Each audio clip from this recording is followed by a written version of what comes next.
Welcome! 1 year ago, I have released the resource with NPC pedestrian traffic.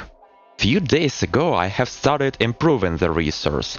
I have added more paths, made weighted path nodes and improved debug interface. In the development process I am concerned with undocumented behavior of some client functions. And in this video I would like to consider those situations and to show you some experiments I have performed.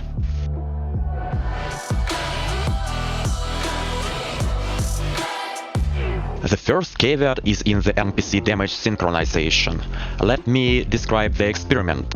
Let A be the target NPC that will be attacked. The main client is the syncer of the NPC A. NPC A can be attacked in three ways: by a player, by a vehicle, or by another NPC.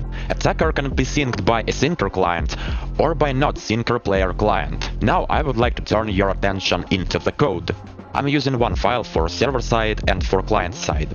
On the server resource start, server will create NPC and create helper NPC. On the client side, on client resource start, client will request NPC information from the server. Then it will provide NPC information to the client, and client will do some post-initialization code. There are few debug messages on the screen. Debug messages contains is current client syncer, is NPC A streamed in, and is NPC A always streamable. Also, I have few client-side binds for the helper NPC. Damage from syncer player works fine. Damage from another NPC synced by NPC A syncer works fine too. Damage from syncer's vehicle also works. So now let's check damage from not syncer client. Well, it works. Damage from another NPC does not work, however, that's predictable behavior, so that's okay. And damage from not syncer's vehicle also works. So let's consider the special case. On resource start, NPC A is not on NPC A syncer screen. Damage from not syncer does not work. Damage from another NPC does not work. Damage from not syncer's vehicle works fine. And the last experiment case is, on resource start, NPC A is not on NPC A syncer screen. The syncer rotates camera to NPC A and then return the camera position back. As you can see, after first NPC A appearance on screen, all cases works fine. Let me describe the second experiment. Here will be used two functions, isLineOfSightClear and processLineOfSight. And this line can be on screen or not on screen. Now I would like to turn your attention into the code again.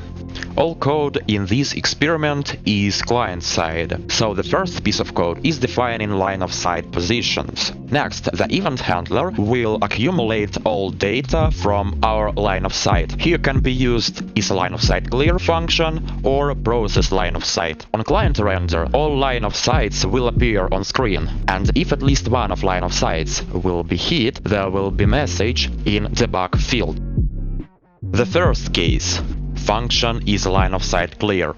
If the line of sight is on screen, it works fine for player and for vehicle. If the line of sight is not on screen, it works also fine for both.